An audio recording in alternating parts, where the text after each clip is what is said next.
Coming up on Network Africa. Zambians vote in general elections, widely expected to give President Hakainde Hichilema a second term in office. Kenyan victims demand accountability over alleged abuse by British Army at its training units in the country. Plus,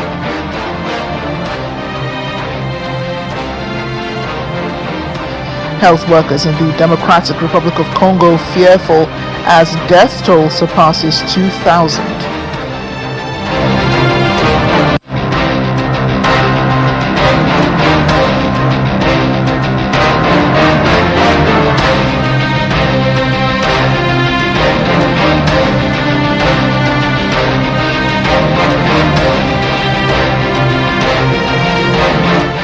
Thanks for joining us on the program. I'm Amarachi Ubani. We begin in Zambia. Zambians have been at the polls today for general elections, one which President Hakainde Hichilema hopes will give him another term in office, his second time this time round. Elected in 2021, President Hichilema is campaigning on his economic record after helping the country restructure its debt and return to economic growth. High food and energy prices remain a major concern for voters, potentially weakening support for the incumbent. His main challenger is former government minister Brian Mundubile, who is backed by an alliance of opposition parties. Mr. Mundubile has accused the government of restricting his campaign and says the run-up to the election has not been free and fair. Security has been tight after authorities announced arrests over an alleged plot to interfere with the electoral system. Polling stations close at 6 p.m. local time, with results expected by Monday. Our victims and community representatives affected by the British Army training units in Kenya have marched to Parliament in Nairobi demanding justice and accountability. Protesters carried placards and submitted a petition to Parliament, while security officers monitored the demonstration.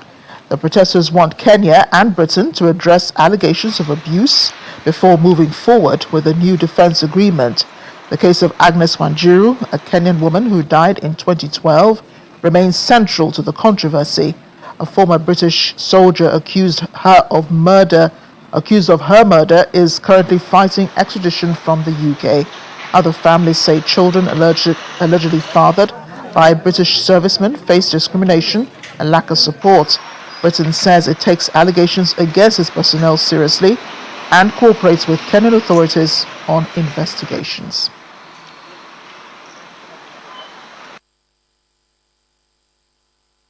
We are here today to call for greater accountability for the victims of the British atrocities. Yeah, because we have seen what has been going around, and so we want the both government to come out clearly to say if the agreement has been signed or not.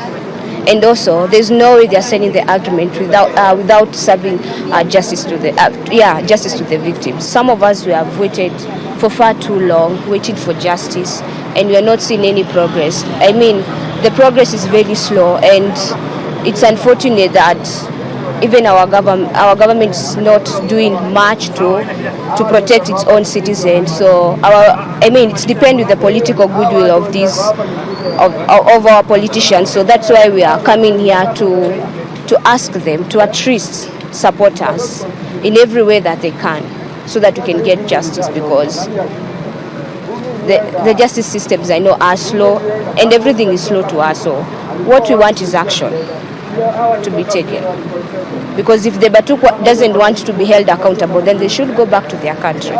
When they go to school, the discrimination is there. The basic things they don't have. When they are sick, no one wants to take care of them because they are say they are from British colonizer. So all we are asking, all we are pleading is for our voices to be heard. All we want is we want all the privilege that the UK kids are having, even our kids who are born here, fathered by UK parents, fathers. All we are asking is for that privilege and for justice to take its course.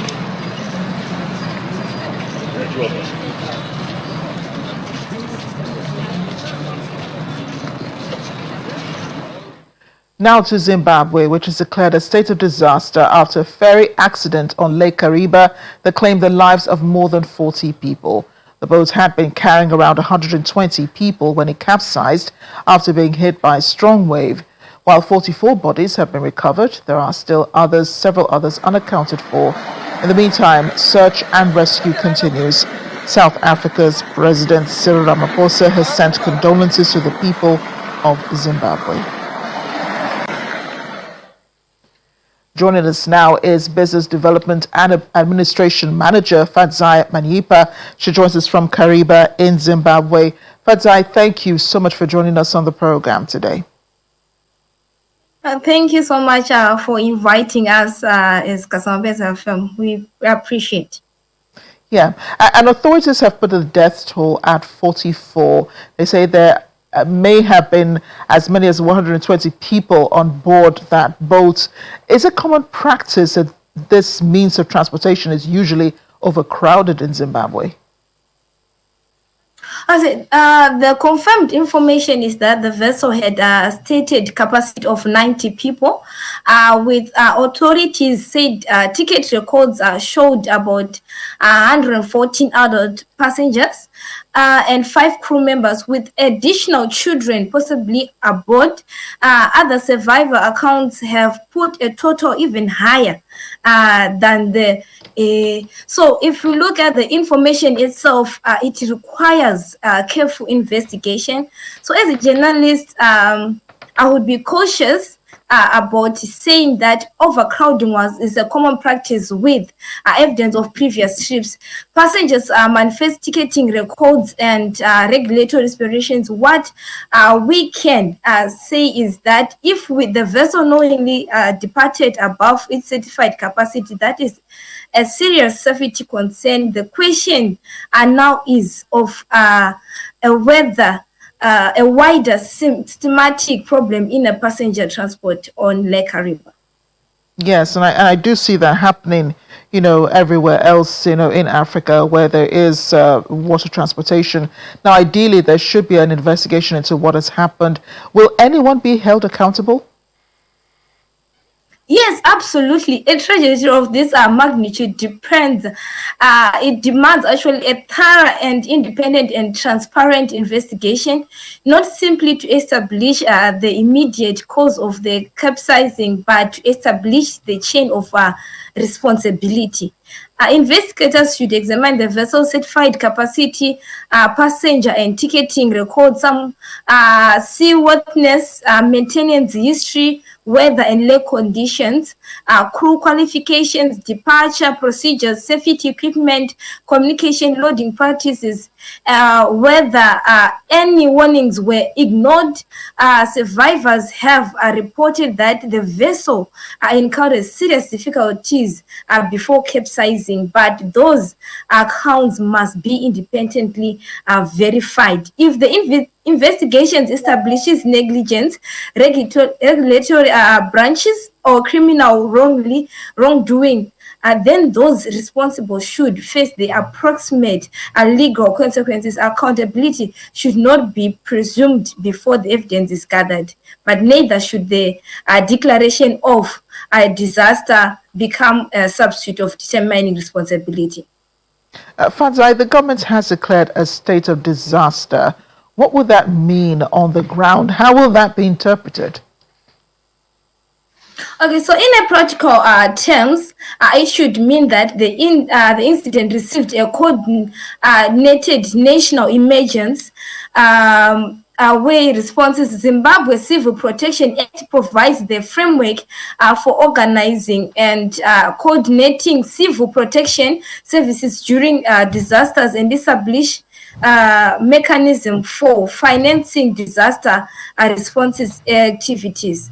For families and the Kariba community, that should translate into intensified search and rescue operation, mobilization of specialist personnel and equipment, proper recovery and identification of bodies, medical and physical support for survivors and families, assistance with funeral, and stronger coordination between government and departments and other responding agencies. It is important, however, that state of disaster should not be understood as automatically meaning that every family will receive a predetermined financial payout. The protocol assistance and any financial relief need to be clearly communicated by the government. Fadzai, thank you so much for being with us. But will there be any compensation for the families of the victims? This is one area where we should particularly carefully as journalists. A declaration of a state of disaster does not or by itself establish a specific compensation amount of every bereaved family. Whether families are entitled to compensation may depend on several factors, including the legal status of the vessel and operator, insurance arrangements, and then other obligations, findings of the investigations, and whether negligence or other liability is established. So government may also decide to provide humanitarian or ex gratia assistance to affected families, which is difficult from legal compensation. Therefore, until the government or the responsible authorities formally announce a compensation framework, it will be premature to tell families that compensation is guaranteed. Ultimately, this strategy raises questions that go beyond the immediate death toll. The public deserves answers about how many people were actually aboard, whether the vessel was operating within the approved capacity, whether safety procedures are followed, whether the vessel was fit for the journey, or any weather warnings were made. Fadzai, thank you so much for explaining all of this to us and bringing us the update as regards the disaster in Zimbabwe. Our hearts and prayers go out to the victims of this tragedy. Thanks again. Thank you so much for having us. And now to health matters. Fear is mounting in Bunia, Eastern Democratic Republic of Congo, as the Ebola death toll surpasses 2,000. Health workers are battling community transmission, insecurity, and growing mistrust, making it difficult to detect and treat cases. The World Health Organization reports over 4,400 cases and 2,061 deaths, with a vast majority recorded in Ituri province. Public health experts say fear or health facilities and response teams are leading some families to avoid seeking care. A recent study published in Nature Medicine also suggests the outbreak may have begun with a new transmission of Ebola from animals to humans. The WHO Director General has described it as the second largest Ebola outbreak on record, with armed conflict further hampering efforts to contain the virus. The WHO also warns Ebola outbreak in the DRC could surpass West Africa's epidemic of 2014. It says this outbreak is already the second largest on record and is spreading faster than any previous outbreak. Dr. Tedros Ghebreyesus says many people are dying in communities outside treatment centers, suggesting that unknown chains of transmission are still active. The health agency is now scaling up surveillance and contact tracing, while treatment capacity is being tripled to a target of 3,000 beds within 12 weeks. It's already the second biggest Ebola epidemic on record, and it's moving faster than any previous Ebola outbreak. At its current pace, it's on track to eclipse the West African Ebola outbreak of 2014 to 2016. Officially, 4,449 confirmed cases have been reported, with 2,061 deaths across 5 provinces and 53 health zones. The outbreak had a big head start, is still way ahead of us, and we're playing catch up. About 90% of all cases and 80% of deaths are in the province of Ituri, with sustained transmission in the towns of Bunya, Moapara, Nizi, and Lita. Most concerningly, we see a high proportion of deaths in communities instead of treatment units outside of known contact lists. That tells us there are chains of transmission we don't know about, and until we know about and break every chain of transmission, we will not stop the outbreak. Still ahead on the program. Military engineers from Thailand awarded by the United Nations as they are recognized for peace and development contributions in South Sudan.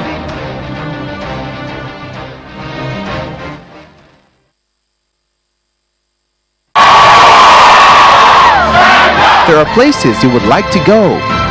There are faces you would like to see. My palm is bruised. It's a tiny scar, but it's very painful. Too many exciting things happening all at once. From time I've always loved playing the villain. But you can't be everywhere. Guess what? Yes, we can. Your favorite lifestyle content lives here. Let us be your eyes and ears here on Entertainment News on Channels Television.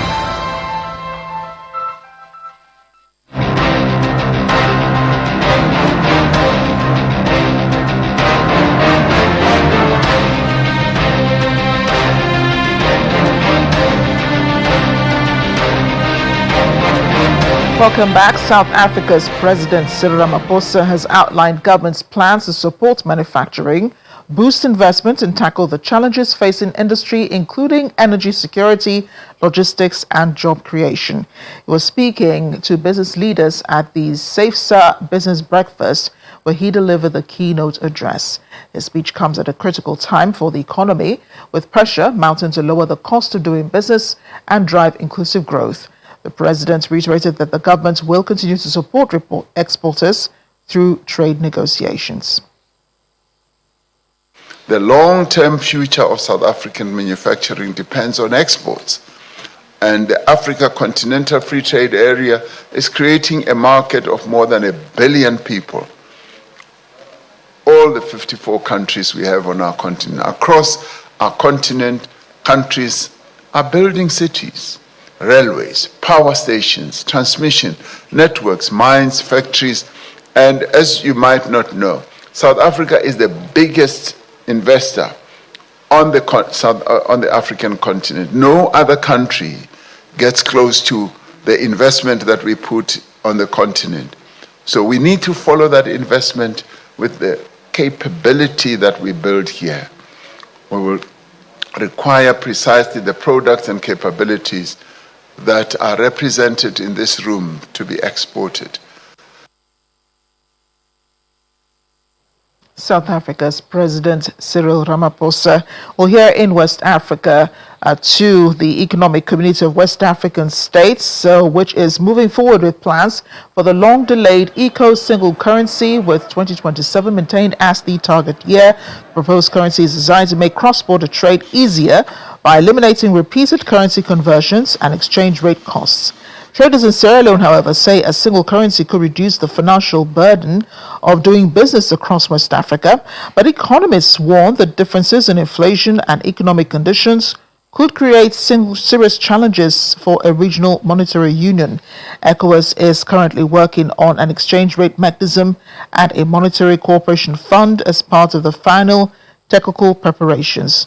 Not all member states are expected to join immediately. Countries that meet the required economic convergence criteria would be among the first to adopt the ECO, while others are expected to join later. There's a risk with regards to inflation. It's called borrowed inflation, and wherein, the different countries within the West African region have differing rates of inflation, and if you were to have that under a single currency, you would have differing, levels of inflation, wherein you basically borrow inflation from other countries, and that would, if a policy like that was to take effect without the right measures, without the right monetary measures, you would basically have the prices of goods and services skyrocket overnight. Meanwhile, the Central African Republic President Faustin Archange Touadera has inaugurated the first phase of a UAE-backed solar power plant near the capital, Bangui. The Sakai 2 facility is now feeding electricity into the national grid, with the project expected to increase the country's power generation capacity by more than 60%. President Touadera says the initial phase will eventually help provide electricity to more than 300,000 households while supporting businesses and public services. Built in about 10 months by Abu Dhabi-based Global South Utilities, the plant is also expected to cut an estimated 50,000 tons of carbon emissions each year. Officials caution that power will be integrated into the grid gradually, with the first feed-in amounting to only a few megawatts. The project comes as the Central African Republic seeks to expand electricity access and address long-standing power shortages.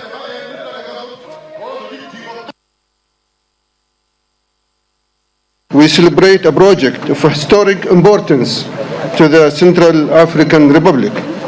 This solar power plant increases the country's electricity generation capacity by more than 60%. Its impact, however, will reach far beyond the energy sector, supporting businesses, strengthening public services, and creating new opportunities for communities across the country. Under the leadership of His Highness Sheikh Mohammed bin Zayed Al Nahyan, President of the United Arab Emirates, the UAE foreign policy is founded to constructive partnerships that advance sustainable development, stability, and shared prosperity. Thai military engineers serving with the United Nations peacekeeping mission in South Sudan have been awarded UN medals for their contribution to peace and reconstruction. The 257-member engineering contingent has helped expand Juba International Airport and maintain or rehabilitate 241 kilometers of main supply roads. Their work also includes renovating court facilities, improving sanitation, and supporting projects to help humanitarian aid reach communities. UN officials say the engineers' efforts have improved access for trade, livelihoods, and peace building in a country where decades of conflict have destroyed critical infrastructure. The contingent includes 27 women, with officials praising their service in a challenging operating environment. The UN says the award recognizes not only their engineering work, but also their efforts to build trust and strengthen relations with local communities.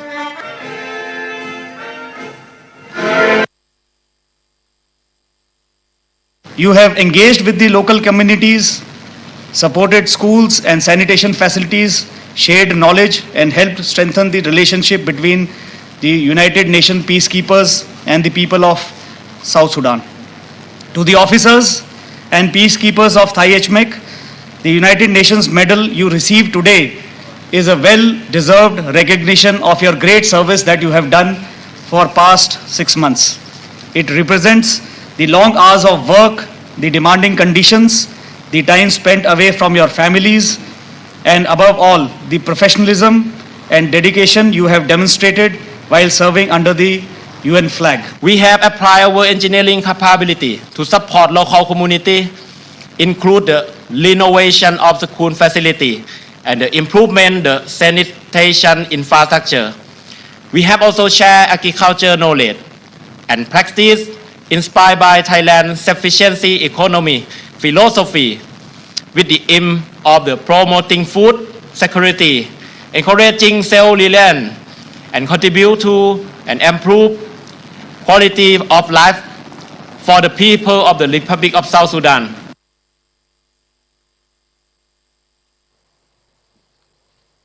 The rarest solar eclipse showed up in the skies over the United Kingdom on Wednesday, but part of it was seen in Africa. In Algeria, at least, people caught a glimpse of a partial solar eclipse. Using special protective glasses, spectators watched as the moon covered almost 98% of the sun, leaving only a thin crescent visible. In Zeralda, near Algiers, authorities provided viewing equipment for more than 2,000 children, including members of astronomy clubs. Officials say the event was also aimed at encouraging interest in science and technology among young people. In August next year, parts of Algeria are expected to experience a total solar eclipse, with some areas plunged into darkness for more than 5 minutes.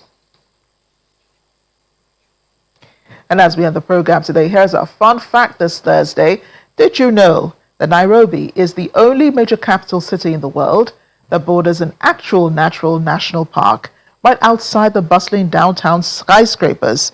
It is a 45 square mile protected reserve where free-roaming lions, rhinos, leopards, and giraffes hunt and graze against a backdrop of city high-rises. And now you know. Thanks for watching Network Africa. I'm Amarachi Ubani.